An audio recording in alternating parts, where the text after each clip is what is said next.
तो hello friends, welcome back to my channel. और friend, आज की वीडियो सीरीज के अंदर हम डिस्कस करने वाले हैं सॉफ्टवेयर आर्किटेक्चर के यूनिट नंबर सेकंड के इंपॉर्टेंट क्वेश्चंस को। इससे प्रीवियस लेक्चर के अंदर हम लोगों ने यूनिट नंबर वन के इंपॉर्टेंट क्वेश्चंस को डिस्कस किया हुआ है। अगर आपने उन वीडियोस को नहीं देखा तो जरूर देख लीजिएगा।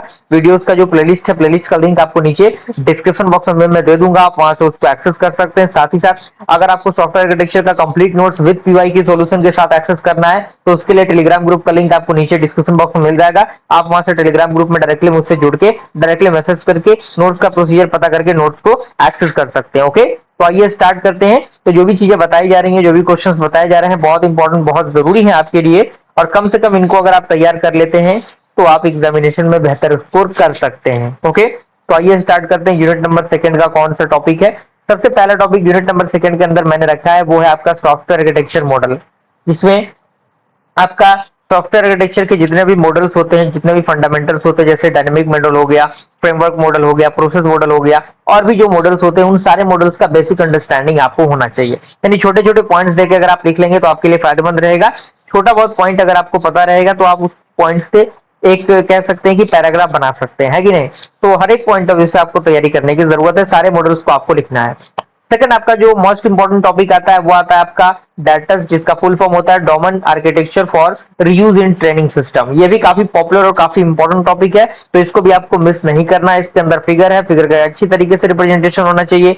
जो भी इसके अंदर पॉइंट्स आते हैं उन सारे पॉइंट्स का होना आपके लिए बेहद जरूरी है। उसके बाद थर्ड पॉइंट आपका आता है आर्किटेक्चरल स्टाइल, यानी आर्किटेक्चरल स्टाइल क्या होते हैं, किस तरीके से आर्किटेक्चरल स्टाइल वर्क करता है, कौन कौन से इसके अंदर पॉइंट्स आते हैं, वो सारे पॉइंट्स टू द पॉइंट आपके क्लियर होने चाहिए।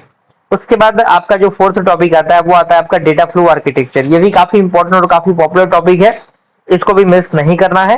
और यूनिट नंबर सेकंड थोड़ा सा बड़ा है, इसीलिए टॉपिक्स भी इसमें थोड़े से ज्यादा हैं, दो तीन ज्यादा टॉपिक्स हैं, लेकिन चीजें बहुत ही जरूरी है आपके लिए और इनको तो किसी भी हाल में करके आपको जाना ही जाना है।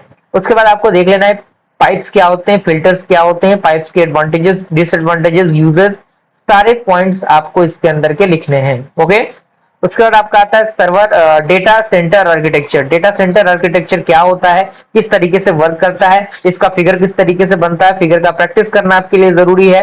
उसके बाद आपका आता है data layer architecture and client server architecture. ये तीनों आर्किटेक्चर काफी इंपॉर्टेंट है। इन तीनों आर्किटेक्चर में से एक आध आर्किटेक्चर तो आपको एग्जामिनेशन में देखने को मिल ही सकता है। ओके, क्लियर हुआ? सेकंड लास्ट टॉपिक आपका है एजेंट आर्किटेक्चर। एजेंट आर्किटेक्चर क्या होता है, काफी पॉपुलर और काफी इंपॉर्टेंट टॉपिक है ये। उसके बाद आपका है रीसेट एंड स्टॉप। ये क्या होते हैं, इनके बीच का डिफरेंस क्या होता है, ये सारे पॉइंट्स आपके क्लियर होने चाहिए। तो ये यूनिट नंबर सेकंड के टॉप मोस्ट 8 इंपॉर्टेंट क्वेश्चंस थे, जिनका क्लियर होना आपके लिए जरूरी है। किसी भी हाल में आपके ये 8 टॉपिक्स क्लियर होने चाहिए। ओके, तो मुझे पूरी उम्मीद है कि सारी चीजें आपको समझ में आ गई होंगी। और वीडियो अगर पसंद आए तो लाइक जरूर कीजिएगा, अपने फ्रेंड सर्कल में चीजों को शेयर कीजिएगा ताकि वो लोग भी इन चीजों का फायदा उठा सके। और टेलीग्राम ग्रुप में जुड़ जाइएगा ताकि अगर आपको नोट्स वगैरह एक्सेस करना है तो आप डायरेक्टली टेलीग्राम के माध्यम से मुझसे कांटेक्ट करके नोट्स वगैरह का प्रोसीजर पता करके नोट्स को एक्सेस कर सकते हैं। और चैनल को सब्सक्राइब कर दीजिए ताकि जल्द से जल्द हमारा चैनल बेहतरीन तरीके से ग्रो कर सके और बेहतर से बेहतरीन कंटेंट को पब्लिश करने में मुझे मोटिवेशन मिले। ओके, मिलते हैं फ्रेंड्स अगले वीडियो में, तब तक के लिए थैंक यू।